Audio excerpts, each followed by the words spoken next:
ದೋಸೆ ಅಂದ್ಬಿಟ್ರೆ ಮುಗ್ದೇ ಹೋಯ್ತು. ದೋಸೆ ಮಾಡ್ತಿದ್ದಾಳೆ ಅಂದರೆ ಮನೇಲೇ ಇರಲ್ಲ ಅವರು. ಅಪ್ಪ ಹೋಯ್ತು ಆಲ್ರೆಡಿ, ಕೆಲ್ಸಕ್ಕೆ ಹೋದ್ರು. ಬಿಸಿ ಬಿಸಿಯಾಗಿರುವಾಗಲೇ ದೋಸೆ ತಿಂದರೆ ತುಂಬ ರುಚಿಯಾಗಿರುತ್ತೆ. ವೈಟ್ ಪಲ್ಯ ಒಂದ್ಸಲ ಟ್ರೈ ಮಾಡಿ. ಇದು ಇವಾಗ ಸಣ್ಣಕ್ಕೆ ರುಬ್ಕೊಂಡಿದ್ದೀನಿ, ಇಷ್ಟೇ ಸಿಂಪಲ್. ಆವಕಾಡೋ ಜ್ಯೂಸ್ ರೆಡಿ ಆಗಿಬಿಡ್ತು. ಬಾಕಿ ಆಲ್ಮೋಸ್ಟ್ ಸ್ವಲ್ಪ ಫೀಲಿಂಗ್ ಅಂತ ಅನ್ನಿಸ್ತು ನನಗೆ. ಇಷ್ಟು ತುಂಬ ಹೊತ್ತು ಇಲ್ಲಿ ಕುತ್ಕೋತೀವಿ. ಬಿಟ್ಟೈತೆ ನೋಡಿದ್ರಲ್ಲ ಒಂದು ಆಲ್ರೆಡಿ ನೋಡೇ ಇಲ್ಲ ನಾನು. ನನ್ನ ಮಗಂಗೆ ಯಾಕೆ ತೋರಿಸ್ದೆ? ಖುಷಿ ಖುಷಿ ಪ್ಲೀಸ್ ಅಮ್ಮ ಪ್ಲೀಸ್. ಈ ಥರ ಹಣ್ಣುಗಳ ಹತ್ರ ಬಂದು ನನ್ನ ಆ ಸ್ಯಾರಿ ಫಂಕ್ಷನಿಂದು ಗೆಸ್ ಮಾಡಿ, ಇವಳೇ ಥರನೇ ಕಾಣಿಸ್ತಾಳ ಅಂತ. Hello friends, good morning. ಎಲ್ಲರೂ ಹೇಗಿದ್ದೀರಾ? ಎಲ್ಲರೂ ಹ್ಯಾಪಿಯಾಗಿ ಹೆಲ್ತಿಯಾಗಿದ್ದೀರಾ ಅಂತ ಅಂದ್ಕೊಳ್ತೀನಿ. ಇನ್ನು ಇವತ್ತು ಬಂದು ಗುರುವಾರ ಬೆಳಗ್ಗೆಯಿಂದಲೇ ವ್ಲಾಗ್ನ ಶುರು ಮಾಡ್ಕೊಂಡಿರೋದು. ಬೆಳಗ್ಗೆ ಆಯಿತು ಅಂತ ಹೇಳಿದ್ರೆ ಮೊದಲು ಬಾಗಿಲು ಪೂಜೆ ಎಲ್ಲ ಆಗಿ ರಂಗೋಲಿ ಒಂದು ಹಾಕ್ಬಿಟ್ರೆ ಸಮಾಧಾನ ಅಂತ ಅನ್ಸೋಗ್ಬಿಡುತ್ತೆ. ಅದಾದಮೇಲೆ ಪೂಜೆ ಒಂದು ಹಾಕ್ಬಿಟ್ರೆ ಇನ್ನು ಉಳ್ಕಿದ ಕೆಲಸಗಳೆಲ್ಲ ಆರಾಮಾಗಿ ಮಾಡ್ಕೊಳ್ಬೋದು. ಈ ಮನೆಗೆ ಬಂದು ಹತ್ತತ್ರ 4 ದಿವಸಗಳಾಗ್ತಾ ಬಂತು. ಆಲ್ಮೋಸ್ಟ್ ಎಲ್ಲ ಶಿಫ್ಟಿಂಗ್ ಮತ್ತು ಕ್ಲೀನಿಂಗ್ ಕೆಲಸಗಳು ಹಾಗೆ ಎಲ್ಲ ಜೋಡಿಸಿಡೋ ಅಂಥ ಕೆಲಸಗಳು ಮುಗಿತಾ ಬಂದಿದೆ. ಹಾಗೆಯೇ ಸ್ವಲ್ಪ ಕಬೋರ್ಡು, ಟಿ ವಿ ಯೂನಿಟ್ಟು ಹಾಗೆ ಮೇಲ್ಗಡೆ ಕಿಚನ್ ಮೇಲ್ಗಡೆ ರ್ಯಾಕ್ಸ್ ಮಾಡಿದಾರಲ್ವ, ಅದೊಂದು ಸ್ವಲ್ಪ ಬಾಕಿ ಇತ್ತು. ಅದನ್ನು ರೆಡಿ ಮಾಡ್ಕೊಳ್ತಾ ಇದ್ರು. ಈ ಮನೇಲಿ ಅದನ್ನು ಕೊಟ್ಟಿರಲಿಲ್ವಲ್ಲ, ಹಾಗಾಗಿ ಈ ಮನೆಗೆ ಬಂದಾಗಿಂದನೂ ಒಂದು ದಿವಸನೂ ಫ್ರೀ ಆಗಿಲ್ಲ. ಇನ್ನು ಅಮ್ಮ ಬೇರೆ ಬಂದೋದ್ರಲ್ವ, ಅವ್ರು ನೆಕ್ಸ್ಟ್ ಡೇ ಹೋದರು. ಇನ್ನು ಎಲ್ಲರೂ ಇದ್ದಿದ್ದರಿಂದ ಶಿಫ್ಟಿಂಗ್ ಕೆಲಸ ಏನು ಜಾಸ್ತಿ ಅಂತ ಅನ್ನಿಸ್ಲಿಲ್ಲ. ಬೇಗನೆ ಎಲ್ಲನೂ ಆಗೋಯ್ತು. ಹಾಗೆಯೇ ಜೋಡಿಸ್ಕೊಳ್ಳೋದು ಅಷ್ಟೇ, ನಾವು ತಂದಿಟ್ಟಿದ ತಕ್ಷಣ ಹಂಗೆ ಜೋಡಿಸ್ಕೊಂಡ್ಬಿಟ್ವಿ. ಹಾಗಾಗಿ ಜೋಡಿಸೋದೂ ತುಂಬ ತಲೆನೋವಪ್ಪ ಅಂತ ಅನ್ನಿಸ್ಲಿಲ್ಲ. ಬೆಳಗ್ಗೆ ಬೇಗ ಫ್ರೆಶ್ ಅಪ್ ಆಗಿ ದೇವ್ರ ಪೂಜೆ ಒಂದು ಮಾಡಿಬಿಟ್ರೆ ದಿನವಿಡೀ ನೀಟಾಗಿ ಫ್ರೆಶ್ ಆಗಿರ್ಬೋದು. ಇಲ್ಲ ಅಂತ ಹೇಳಿದ್ರೆ ಪೂರ್ತಿ ಇಡೀ ದಿವಸ ಆ ಕೆಲಸನೇ ಆಗಲ್ಲ. ಏನೂ ಪೂಜೆ ಒಂದಾಗಿಲ್ಲ, ಕ್ಲೀನಿಂಗ್ ಒಂದಾಗಿಲ್ಲ ಅಂತ ಹೇಳಿದ್ರೆ ಯಾವ ಕೆಲಸನೂ ಆಗೇ ಇಲ್ಲ, ಇನ್ಕಂಪ್ಲೀಟ್ ಅಂತ ಅನಿಸುತ್ತೆ. ಇನ್ನು ಪೂಜೆನೆಲ್ಲ ಮುಗಿಸ್ಕೊಂಡು ಇನ್ನು ಗೌರಿಗೆ ಚಟ್ನಿ ಹುರಿಯೋದಕ್ಕೆ ಹೇಳಿದ್ದೆ. ಇವತ್ತು ದೋಸೆ ಮಾಡೋಣಮ್ಮ ಅಂತ ಹೇಳ್ಬಿಟ್ಟು ಅವಳು ಚಟ್ನಿ ಹುರಿದ್ಬಿಟ್ಟು ರೆಡಿ ಮಾಡ್ತಾ ಇದ್ಲು. ಇನ್ನು ಇನ್ನೊಂದು ಕಡೆ ನನ್ನ ತಮ್ಮ ಕಾಯಿ ಹೊಡೆದ್ಬಿಟ್ಟು ಕಾಯೆಲ್ಲ ಸುಲ್ದು ಕೊಡ್ತಾ ಇದ್ದ. ಈ ಮನೆಗೆ ಬಂದಿದ್ದೀವಲ್ವ, ಯಾವುದೋ ಬೇರೆ ಮನೇಲಿ ಇದ್ದೀವಿ ಅಂತ ಫೀಲೇ ಆಗ್ತಿಲ್ಲ. ನಾವೇನೋ ನಮ್ಮ ಮನೇಲೇ ಇದ್ದೀವೇನೋ ಅನ್ನೋ ಥರನೇ ಅನ್ನಿಸ್ತಾ ಇತ್ತು. ನಾವು ಮೊದಲಿಗಿದ್ವಲ್ಲ ಆ ಮನೆ ಆದ್ರೂ ಅಷ್ಟೇನೆ, ನಾವು ಎಲ್ಲೋ ಬೇರೆ ಕಡೆ ಇದ್ದೀವಿ ಒಂಥರ ಅನ್ಸೇಫ್ ಅನ್ನೋ ಥರ ಫೀಲ್ ಆಗ್ತಿರ್ಲಿಲ್ಲ. ಈ ಮನೆ ಆದ್ರೂ ಅಷ್ಟೇ ನಮಗೆ ಸೇಫ್, ನಮ್ಮ ಮನೆ ಅನ್ನೋ ರೀತಿಯೇ ಅನಿಸುತ್ತೆ. ದೋಸೆ ಹಿಟ್ಟನ್ನು ಮಧ್ಯಾಹ್ನನೇ ಚೆನ್ನಾಗಿ ನೆನಗಿಟ್ಬಿಟ್ಟು ಅಕ್ಕಿ ಬೇಳೆಗಳನ್ನೆಲ್ಲ ರಾತ್ರಿ ಚೆನ್ನಾಗಿ ರುಬ್ಬಿ ಎತ್ತಿಟ್ಟಿದ್ದು. ಒಂದು ಅರ್ಧ ಭಾಗದಷ್ಟು ಇದ್ದಿಲ್ಲ ಅದು ಹಿಟ್ಟು, ಚೆನ್ನಾಗಿ ಉಬ್ಬಿ ಚೆನ್ನಾಗಿ ಫಾರ್ಮೆಂಟ್ ಆಗಿದೆ. ದೋಸೆ ಹಿಟ್ಟು ಅಂತ ಹೇಳಿದ್ರೆ ಚೆನ್ನಾಗಿ ಫಾರ್ಮೆಂಟ್ ಆಗಿರಬೇಕು. ನಾನಿವತ್ತು ದಾವಣಗೆರೆ ಸ್ಟೈಲ್ ಬೆಣ್ಣೆ ದೋಸೆ ಮಾಡೋಣ ಅಂತ ಹೇಳ್ಬಿಟ್ಟು ರೆಡಿ ಮಾಡ್ಕೊಳ್ತಾ ಇದ್ದೆ. ಇನ್ನು ಬೆಳಗಿನ ಪೂಜೆ ಎಲ್ಲ ಮುಗೀತು. ಇನ್ನು ತಿಂಡಿಗೆ ಆಗೋ ಥರ ದೋಸೆ ಮಾಡೋಣ ಅಂತ ಹೇಳ್ಬಿಟ್ಟು ರಾತ್ರಿನೇ ಹಿಟ್ಟೆಲ್ಲ ರುಬ್ಬಿಟ್ಟಿದ್ದೆ. ಇನ್ನು ಬೇಗ ಆಗೋ ಥರ ಟೈಮ್ ಬೇರೆ ಆಗೋಯ್ತು. ಅಲ್ಲೇ 9 ಗಂಟೆನಾ ವಿನಿ? 9 ಗಂಟೆ ಆಗಿದೆ. ಬೇಗ ದೋಸೆ ಎಲ್ಲ ಹಾಕ್ಕೊಟ್ಬಿಟ್ಟು ತಿಂಡಿ ಎಲ್ಲ ಮುಗಿಸ್ಕೋಬೇಕು. ಬೆಳಗ್ಗೆನೇ ಪೂಜೆ ಆಗಿಬಿಟ್ರೆ ಒಂಥರ ಸಮಾಧಾನ ಅಂತ ಅನಿಸುತ್ತೆ. ಹಾಗಾಗಿ ಇನ್ನು ಪಲ್ಯಕ್ಕೆ ಇನ್ನು ಚಟ್ನಿಗೆಲ್ಲ ಹುರಿಯೋದಕ್ಕೆ ಹೇಳಿದ್ದೆ. ಚಟ್ನಿಗೆಲ್ಲ ಪಾಪ ಗೌರಿ ಹುರಿದಿಟ್ಟಿದ್ದಾಳೆ. ಇವಾಗ ಇದನ್ನೆಲ್ಲ ಚಟ್ನಿ ರುಬ್ಕೋಬೇಕು. ಇದಕ್ಕೆ ಪಲ್ಯಕ್ಕೆ ವೈಟ್ ಪಲ್ಯ, ನಮ್ಮ ಕಡೆ ದಾವಣಗೆರೆ ಪಲ್ಯಕ್ಕೆ ಇದೇ ರೀತಿಯಾಗಿ ಮಾಡೋದು. ನಾನು ಲಾಸ್ಟ್ ಟೈಮು ದೋಸೆ ಪಲ್ಯ ಮತ್ತು ದೋಸೆ ತೋರಿಸಿದಾಗ ತುಂಬ ಜನ ಕೇಳಿದ್ರಿ, ಪಲ್ಯ ಒಂಥರ ಡಿಫ್ರೆಂಟ್ ಆಗಿದೆ ಅಂತ ಹೇಳ್ಬಿಟ್ಟು. ಅದು ಯಾಕೆ ಅಂತ ಹೇಳಿದ್ರೆ ನಮ್ಮ ದಾವಣಗೆರೆ ಕಡೆ ವೈಟ್ ಪಲ್ಯ ಅಂತ ಮಾಡ್ತಾರೆ. ತುಂಬ ರುಚಿಯಾಗಿರುತ್ತೆ, ಟೇಸ್ಟಿಯಾಗಿದೆ. ಒಗ್ಗರಣೆ ಏನೂ ಹಾಕಲ್ಲ ಅದಕ್ಕೆ, ಜಸ್ಟ್ ಆಲೂಗಡ್ಡೆ, ಇದು ಬೇಯಿಸಿಟ್ಕೊಂಡಿರೋಂಥ ಈರುಳ್ಳಿ, ಸ್ವಲ್ಪ ಬೇಯಿಸಿಟ್ಕೊಂಡಿರ್ತೀವಿ ಇದು ಈರುಳ್ಳಿನ. ಈ ರೀತಿಯಾಗಿ ಸ್ವಲ್ಪ ಒಂದು 10 ನಿಮಿಷ ಚೆನ್ನಾಗಿ ಬೇಯಿಸ್ಬೇಕು, ಉಪ್ಪು ಹಾಕಿ ಸ್ವಲ್ಪ. ಇದನ್ನು ಹಾಕ್ಬಿಟ್ಟು ಇದು ಈರುಳ್ಳಿ ಸ್ವಲ್ಪ ಉಪ್ಪು ಬೇಕಂದರೆ ನೋಡಿಕೊಂಡು ಸೇರಿಸ್ಕೊಂಡು ಪಲ್ಯ ಸ್ಮ್ಯಾಶ್ ಮಾಡ್ಕೋಬೇಕು ಅಷ್ಟೇನೆ. ಇನ್ನು ಚಟ್ನಿಗೆ ಅಂತ ಹೇಳ್ಬಿಟ್ಟು ಇದನ್ನು ಆಲ್ರೆಡಿ ನಾನು ರೆಸಿಪಿ ತೋರಿಸಿದ್ದೀನಿ, ಯಾವುದಕ್ಕೂ ಇರಲಿ ಅಂತ ಹೇಳ್ಬಿಟ್ಟು. ಒಂದಿಷ್ಟು ಹಸಿ ಕೊಬ್ಬರಿ,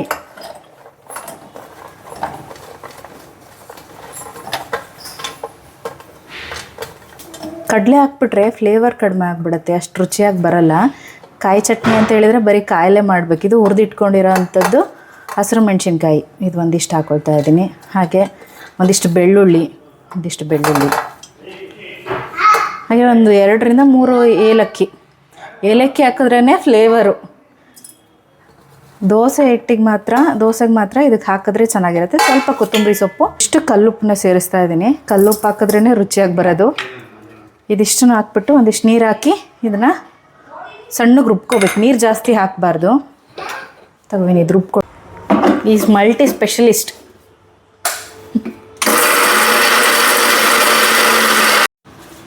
ಇನ್ನು ಚಟ್ನಿ ಇಷ್ಟು ಗಟ್ಟಿಯಾಗಿರಬೇಕು. ದೋಸೆಗೆ ಗಟ್ಟಿಯಾಗಿದ್ರೇ ಚಟ್ನಿ ರುಚಿಯಾಗಿ ಬರೋದು. ಏಲಕ್ಕಿ ಬೇರೆ ಹಾಕಿರ್ತೀವಲ್ವ, ಒಳ್ಳೆ ಫ್ಲೇವರ್ ಬರುತ್ತೆ. ಒಂದು ಸಲ ಟ್ರೈ ಮಾಡಿ, ಒಂದೆರಡು ಏಲಕ್ಕಿ ಹಾಕ್ಬಿಟ್ಟು ಹುರ್ಗಡ್ಲೆ ಹಾಕ್ದೇ ಈ ರೀತಿಯಾಗಿ ಟ್ರೈ ಮಾಡಿ. ತುಂಬ ಚೆನ್ನಾಗಿರುತ್ತೆ ದೋಸೆ ಜೊತೆ. ಬರೀ ಚಟ್ನಿ ಇದ್ರೇ ರುಚಿ ಅಂತ ಅನಿಸುತ್ತೆ. ಹ್ಞೂನಪ್ಪ, ನಾನು ದೋಸೆ ಮಾಡೀನಿ.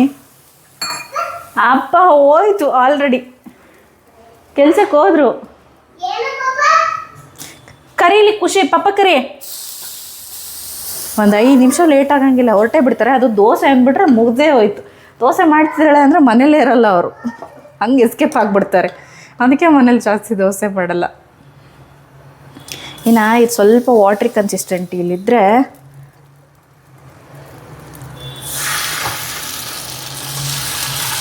ಜಾಸ್ತಿ ತೀಡಬಾರ್ದು, ಸ್ವಲ್ಪ ನೀರು ಥರನೇ ಇರಬೇಕು. ನೋಡಿ ಎಷ್ಟು ಚೆನ್ನಾಗಿ ತೂತು ಬರ್ತಾ ಇದೆ ಅಂತೇಳಿ. ದೋಸೆಗೆ ಈ ಥರ ತೂತು ಬಂದರೆ ದೋಸೆ ತುಂಬ ಚೆನ್ನಾಗಿ ಬರುತ್ತೆ. ಓಕೆ,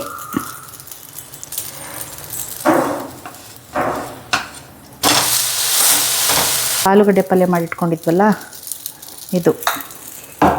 ಇದನ್ನು ಹಾಕ್ಬಿಟ್ಟು ಹೆಂಗೆ ಕ್ಲೋಸ್ ಮಾಡ್ಕೋಬೇಕು ಇಷ್ಟೇ. ಬಿಸಿ ಬಿಸಿಯಾಗಿರುವಾಗಲೇ ದೋಸೆ ತಿಂದರೆ ತುಂಬ ರುಚಿಯಾಗಿರುತ್ತೆ. ವೈಟ್ ಪಲ್ಯ ಒಂದ್ಸಲ ಟ್ರೈ ಮಾಡಿ. ಇನ್ನು ನನಗೊಂದಿಷ್ಟು ಆವಕಾಡೋ ಸ್ಮೂತಿ ಮಾಡೋಣ ಅಂತ ಹೇಳ್ಬಿಟ್ಟು ರೆಡಿ ಮಾಡ್ಕೊಳ್ತಾ ಇದ್ದೆ. 1-2 ಹಣ್ಣಿದೆ ಆವಕಾಡೋದು. ಇದಕ್ಕೆ ಬೆಣ್ಣೆಹಣ್ಣು ಅಂತಲೂ ಕರೀತಾರೆ. ತುಂಬ ಒಳ್ಳೆಯದು ಈ ಪ್ರೆಗ್ನೆನ್ಸಿಲಿ. ಈ ಥರ ಜ್ಯೂಸು, ಈ ಹಣ್ಣು, ಈ ಥರ ಬ್ರೆಡ್ ಟೋಸ್ಟಿಗೆಲ್ಲ ಯೂಸ್ ಮಾಡ್ತಾರೆ. ಇದೆಲ್ಲ ತುಂಬ ಒಳ್ಳೆಯದು. ತೊಗೊಂಡ್ರೆ ಇದರಲ್ಲೇ ಒಂದು ಸ್ಮೂತಿ ಮಾಡ್ಕೊಂಬಿಡೋಣ. ದೋಸೆ ಮಾಡಿದಾಗ ಹೆಲ್ತಿ ಫುಡ್ಡೆಲ್ಲ ನೆನಪೇ ಆಗಲ್ಲ, ಆದರೂ ಅದ್ರ ಜೊತೆ ಇದಿದ್ದರೆ ಚೆನ್ನಾಗಿರುತ್ತೆ ಅಂತ ಹೇಳ್ಬಿಟ್ಟು ಇದನ್ನು ಒಂದು ರೆಡಿ ಮಾಡ್ಕೊಳ್ತಾ ಇದ್ದೀನಿ. ಈಸಿ ಇದೆ ಆವಕಾಡೋ ಕಟ್ ಮಾಡೋದು, ಎಲ್ಲ ಕಡೆ ಸಿಗುತ್ತೆ ಇವಾಗೆಲ್ಲ. ಬೆಣ್ಣೆಹಣ್ಣು ಅಂತಲೂ ಕರೀತಾರೆ. ಈ ಸೆಂಟರಿಗೆ ಈ ಥರ ಮಾಡಿಕೊಂಡು ಈ ಥರ ಲೈಟಾಗಿ ಹಿಂಗೆ ಟ್ವಿಸ್ಟ್ ಮಾಡ್ಕೋಬೇಕು. ಇಷ್ಟ. ಇದು ಒಳಗಡೆ ಈ ಥರ ಬೀಜ ಇರುತ್ತೆ, ತೆಗೆದ್ಬಿಟ್ಟು ಕಾಯಿ ಥರದ್ದು ಒಂದು ಸ್ಪೂನ್ ಇರುತ್ತಲ್ವ, ಸ್ಪೂನಿಂದ ಈ ರೀತಿಯಾಗಿ ತೊಗೊಂಡ್ಬಿಡೋದು ಅಷ್ಟೇ. ತುಂಬ ಬೇಗ ಬಿಟ್ಕೊಂಡ್ಬಿಡುತ್ತೆ. ಬೆಣ್ಣೆ ಹಣ್ಣು ಹೆಸ್ರಿಗೆ ತಕ್ಕಂಗೆ ಬೆಣ್ಣೆ ಥರನೇ ಇರುತ್ತೆ. ಇವಾಗ ಒಂದು ಮಿಕ್ಸಿ ಜಾರ್ ತೊಗೊಂಡಿದ್ದೀನಿ. ಇದಕ್ಕೆ ಕಟ್ ಮಾಡಿ ಇಟ್ಕೊಂಡಿರೋ ಅಂಥದ್ದು ಸಿಪ್ಪೆ ಬಿಡಿಸ್ಕೊಂಡಿದ್ದೀವಲ್ವ ಆವಕಾಡೋ, ಬೆಣ್ಣೆ ಹಣ್ಣನ್ನು ಎರಡನ್ನೂ ಸೇರಿಸ್ತಾ ಇದ್ದೀನಿ. ಇದಕ್ಕೆ 1 ಲೋಟ ಅಷ್ಟು ಹಾಲು ನೋಡ್ಕೊಂಡು ಸೇರಿಸ್ಕೊಳ್ಳಿ, ನಿಮ್ಗೆ ಎಷ್ಟು ಬೇಕೋ ಅಷ್ಟು. ಈ ಥರ ಬಾಳೆಹಣ್ಣು ಒಂದು ಅರ್ಧ ಬಾಳೆಹಣ್ಣು, ಪಚ್ಚ ಬಾಳೆಹಣ್ಣು ಹಾಕ್ತಿದ್ದೀನಿ. ಇನ್ನು ಸ್ವಲ್ಪ ಜೇನುತುಪ್ಪ, ಇಷ್ಟೂ ಚೆನ್ನಾಗಿ ರುಬ್ಕೊಳ್ಬೇಕು.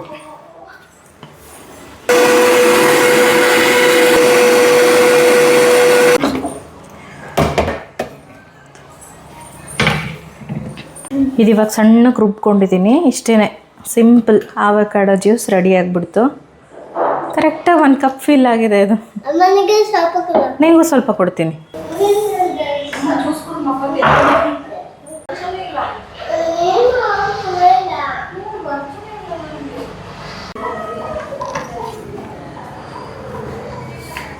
ಇನ್ನು ಸ್ವಲ್ಪ ಕಿಚನೆಲ್ಲ ರೆಡಿ ಮಾಡ್ಕೊಳ್ಳೋದಿತ್ತು. ಅವ್ರ ಮೇಲ್ಗಡೆ ಏನು ಶೆಲ್ಫ್ ಹಾಕಿರಲಿಲ್ವಲ್ಲ, ಸೊ ಹಾಗಾಗಿ ಅದನ್ನೆಲ್ಲ ರೆಡಿ ಮಾಡ್ಕೊಳ್ಳೋದಿತ್ತು. ಆಲ್ಮೋಸ್ಟ್ ಎಲ್ಲ ಮುಗೀತು. ಟಿ ವಿ ಕೆಳಗಡೆ ಸ್ಟ್ಯಾಂಡ್ ಒಂದು ಇರಲಿಲ್ಲ, ಅದನ್ನು ಒಂದು ರೆಡಿ ಮಾಡ್ತಾಯಿದ್ರು.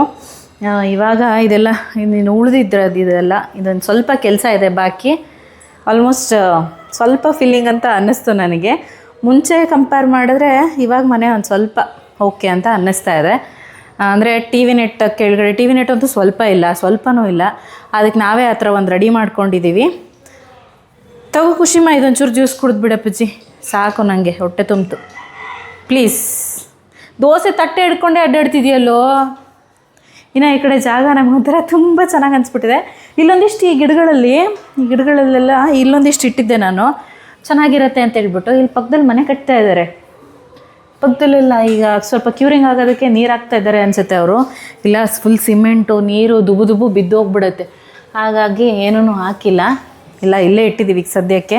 ಅದೊಂದು ಏನಾದರೂ ಒಂದಾಗಿ ಇಲ್ಲೊಂಚೂರು ಕವರ್ ಮಾಡಿಸ್ಬೇಕು ಅಷ್ಟೇ. ಇನ್ನು ಬಟ್ಟೆ ಒಣಗಾಕೊಳ್ಳೋದಕ್ಕೆ ಅಂತ ಹೇಳ್ಬಿಟ್ಟು ಅಲ್ಲಿ ಕಟ್ಸಿದ್ದೀನಿ. ಇದು ಫುಲ್ ಖಾಲಿ ಇರಲಿ ಅಂತ ಹೇಳ್ಬಿಟ್ಟು. ನಾವು ಆಲ್ಮೋಸ್ಟ್ ತುಂಬ ಹೊತ್ತು ಇಲ್ಲಿ ಕುತ್ಕೋತೀವಿ, ಇಲ್ಲೇ ಕುತ್ಕೊಳ್ಳೋ ಥರನೇ ಇರುತ್ತೆ, ಆ ಥರ ಇರ್ತೀವಿ. ಇನ್ನು ಸ್ವಲ್ಪ ಎಲ್ಲ ಕ್ಲೀನ್ ಮಾಡ್ಕೋಬೇಕು ಇದನ್ನೆಲ್ಲನೂ.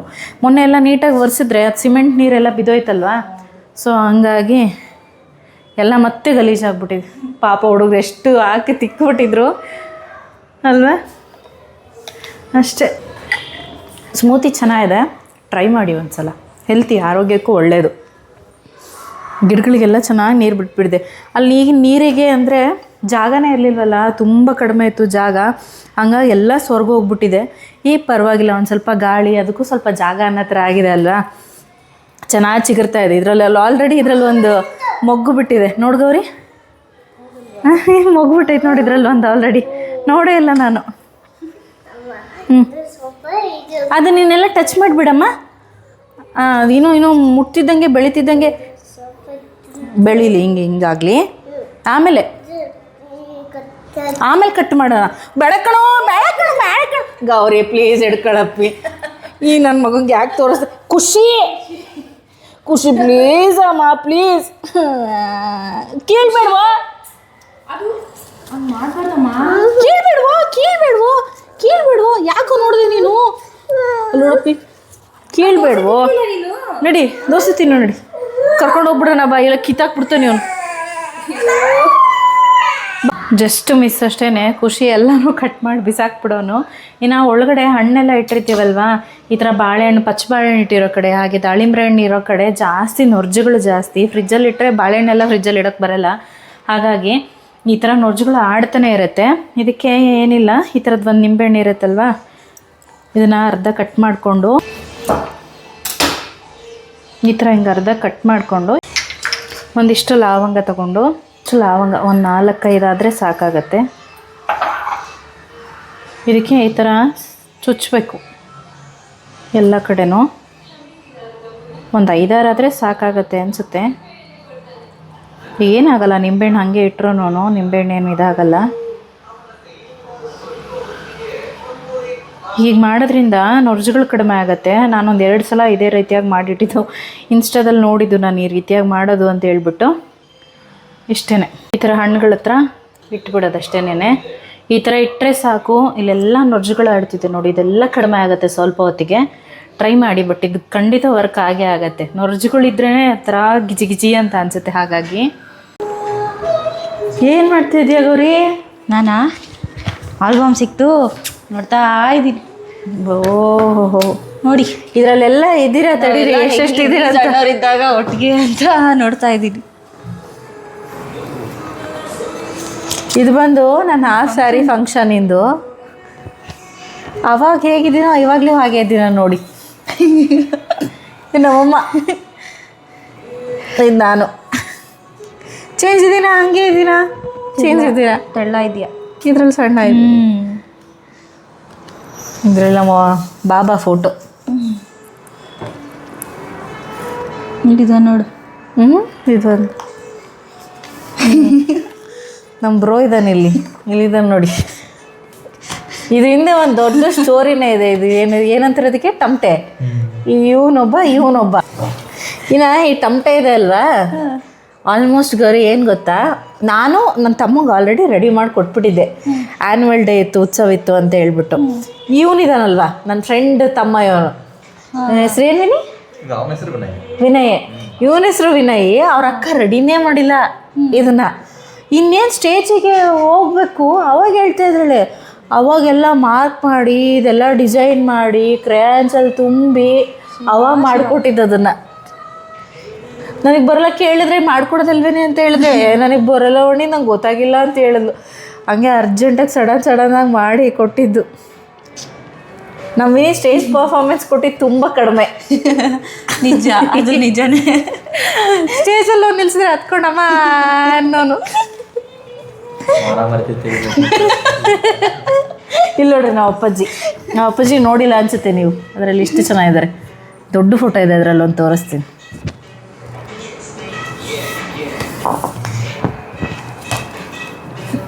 ಇವರೆಲ್ಲ ನಮ್ಮೂರವ್ರೆ.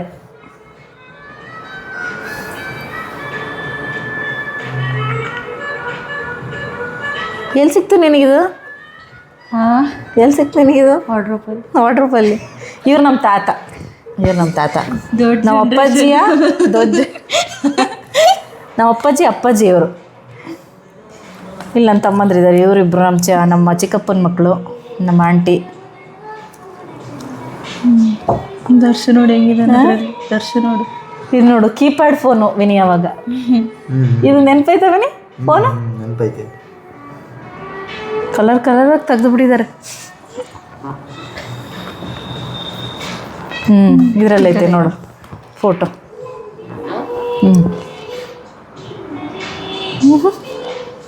ಎಷ್ಟು ಜನ ಆಯ್ತಲ್ಲ ಅಪ್ಪಾಜಿ?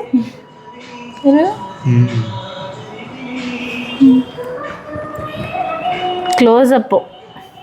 ಅದು ಒಂದು ಕೋಲ್ಗೇಟ್ ಅಡ್ವರ್ಟೈಸ್ ಮಾಡ್ಬೋದು, ಆ ಥರ ಐತಿದ್ದು ಅಲ್ಲ ಕೊಡೋಣ ತಡಿ ಅಡಿಗೆ. ಇವೇ ನನ್ನ ಮಗನ ತೋರ್ಸೋಣ ತಡಿ ಹೆಂಗಿದ್ದಾನೆ. ಇಲ್ಲಿ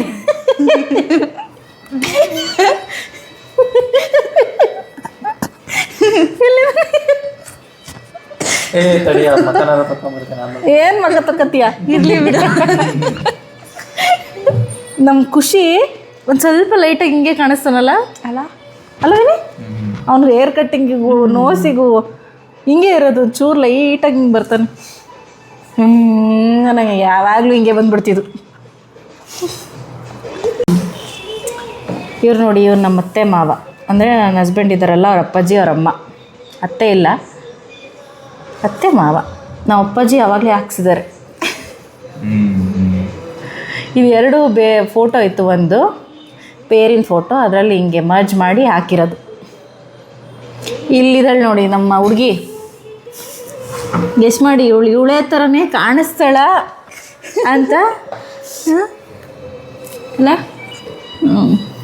ಸಖತ್ ಕ್ಯೂಟು ಗೌರಿ ಅಂದರೆ. ಇವಳು ಮಧು ಅಂತ ಅವ್ರ ಅಕ್ಕ, ಗೌರಿ ಅವ್ರ ಅಕ್ಕ. ಎಲ್ಲ ಸಣ್ಣ ಇದ್ರು, ನಾನು ಯಾವಾಗಲೂ ದಪ್ಪನೇ. ನೆಕ್ಸ್ಟು ಇವ್ರು ನಮ್ಮ ಅಜ್ಜಿ ಪಾಪ ಅಳ್ತಾ ಇದ್ದಾರೆ. ನಾರ್ಮಲ್ ಆಗಿರೋದು ಅದಕ್ಕೆ. ನಮ್ಮ ಮಾವ, ಇವರೊಬ್ಬರು ಮಾವ, ಆಮೇಲೆ ಇವರೊಬ್ಬರು ಮಾವ. ಮಂಜು ಮೇಲೆ ಇವರೊಬ್ಬರು ಮಾವ. ವಿನಿ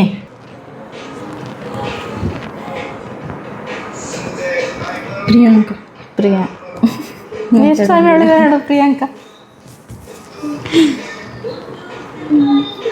ಮದುವೆ ಎಷ್ಟು ಸಣ್ಣ ಇದ್ಲು ನೋಡೋದಲ್ಲ ಗೌರಿ ಅಲ್ಲ.